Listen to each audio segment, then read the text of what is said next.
All right, hey everyone, this is Kit Cabello with Hard Lens Media, and this will be a short live stream in regards towards a recent story that is just developed. And I know there's a lot of concern about, or talk about right now with the impending impeachment that should be facing President Donald Trump, and we will be talking about that later today on the Wednesday show, which will be today at 6 p.m. Central Standard Time. So tune in.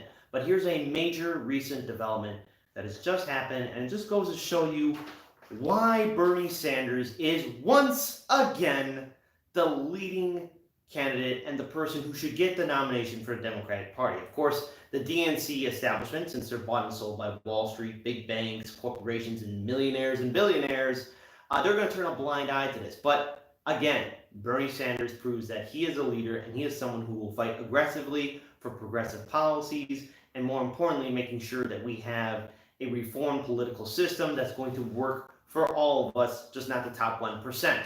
So, what do I mean by this? Well, Bernie Sanders just revealed with his tax plan that billionaires, multi-billionaires, will be hit very hard with his tax plan.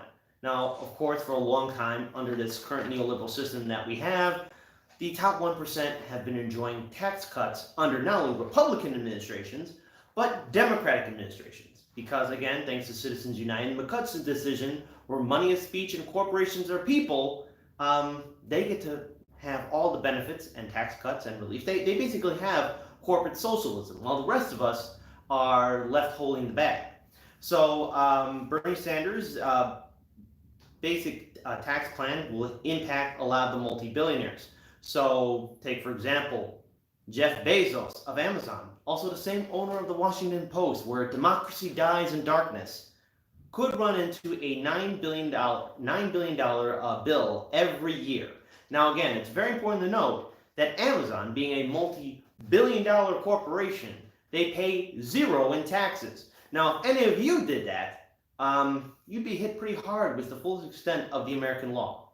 And sadly, Amazon is able to basically get a little slap on the wrist. As a matter of fact, not only a slap on the wrist, but a little pat on the back because, they're allowed to pay zero in taxes. But then we're left holding the bag. So, according to a lot of observers, the Sanders tax formula that seeks to cut the wealth of billionaires by half in 15 years is basically, at least as according to a lot of the major press, is an effort to stump the progressive tax plan mooted by fellow aspirant and Democratic peer, Senator Elizabeth Warren. Now, Bernie Sanders told the New York Times that I don't think billionaires should exist, and the reason why he was saying this is because, look, the top 1% are holding all the wealth. They have everything working for them. They have the political system working for them. They have the courts working for them. They have a tax system that works for them. And the thing is that the more tax cuts that the top 1% get, the more of our social programs are cut. And I think now more than ever, if we're going to address climate change, if we're going to address our crumbling infrastructure, if we're going to talk about our healthcare system, if we're going to talk about the ridiculous student debt that a lot of Americans have, there needs to be a relief package for the average citizen. The billionaires have gone away with it for years. We need help. And the thing is, so long as you have a system, a neoliberal system, that's only going to work for the top 1%, here's a sad fact. It could lead to the crumbling and destruction of that said society. People need a system and a social safety net that will help them out. So here's the difference between Sanders' plan and Warren's plan. Now, Warren's plan imposes a tax of 2% of wealth over 50 million and 3% on wealth over 1 billion. But Sanders' plan is going to dig deeper. And once again, it's a more aggressive, progressive plan and something that's really needed, similar to his plan on dealing with climate change and also addressing student debt, as well as dealing with our healthcare system. Once again, Bernie Sanders proves that he's the leader on this. It starts at 32 million as a wealth tax based with a 1% tax rate slab that would target 180,000 families, while Warren's proposal aims at 75,000 households. Bernie Sanders' tax slab jumps beyond the benchmark of 50 million with a 4% tax rate. The wealth above 10 billion would be taxed at 8% per Sanders tax plan. A wealth tax liability of the top 5 richest Americans under Sanders tax plan based on the wealth data of 2019 would be something like this. Good old Jeff Bezos, $9 billion a year. Bill Gates, $8.6 billion a year. Warren Buffett, $6.6 billion a year. Mark Zuckerberg, 5.8 billion a year, and Larry Page, 4.8 billion a year. So again, this is something that is fantastic. We need to hear aggressive plans like this. The top 1% have been getting away with this for years. And look, it should be noted, Warren Buffett's on this list. And when he asked his secretary about how much she pays in taxes, he was taken aback. This was a story a while back. She pays more taxes than he does. And Warren Buffett found that to be ridiculous and wrong. Look, we have a corrupt system. And I understand that there's people who want to make money, and there's always going to be people who have more than others in regards to resources, family, love, you name it. But in this ridiculous system, the top 1% have got to pay their fair share. Climate change is a reality. Our infrastructure is crumbling.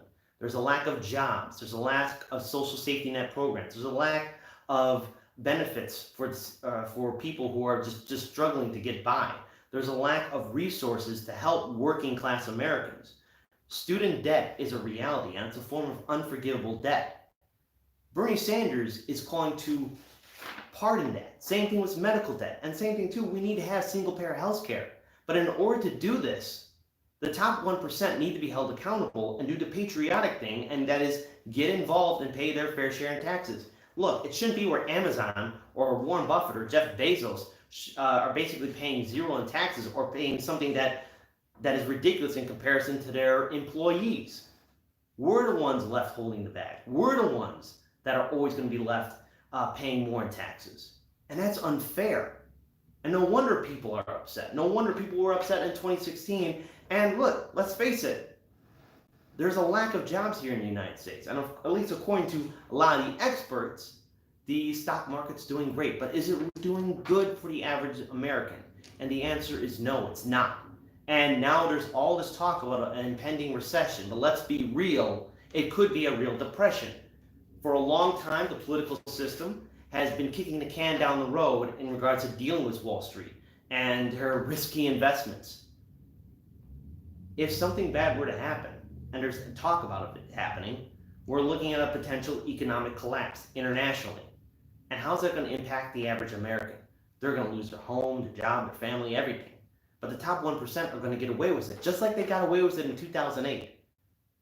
Obama had the opportunity to hold the top 1% accountable, and he did.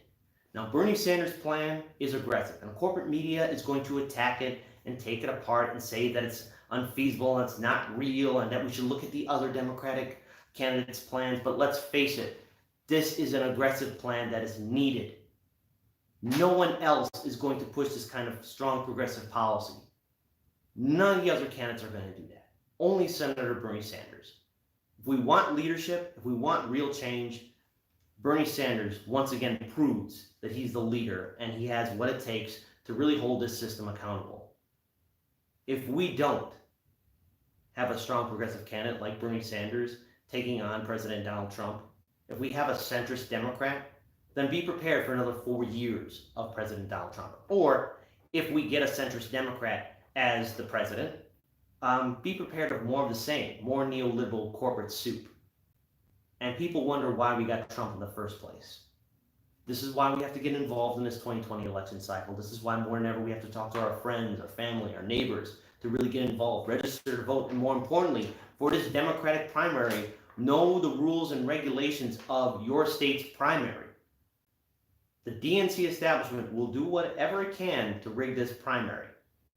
Now, do they have the same amount of influence that they had in 2016? No. But be prepared for it, because they're going to do it. And be prepared for corporate media to attack people like Senator Bernie Sanders or other progressive and independent candidates that want to bring in change. This election cycle will be very historic, and we all have to step up. With that being said, shout out to Senator Bernie Sanders for once again having an aggressive policy, an aggressive progressive tax policy. And it's something that I think a lot of Americans are interested in because the top 1% have been getting away with it for years. So this is Kit with Hard Lens Media. Thank you all for tuning in. Tune in later today at 6 p.m. Central Standard Time to watch our Wednesday show. It's going to be awesome. We got a lot of great subjects to talk about.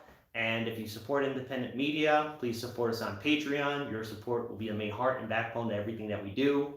Peace and take care, everyone.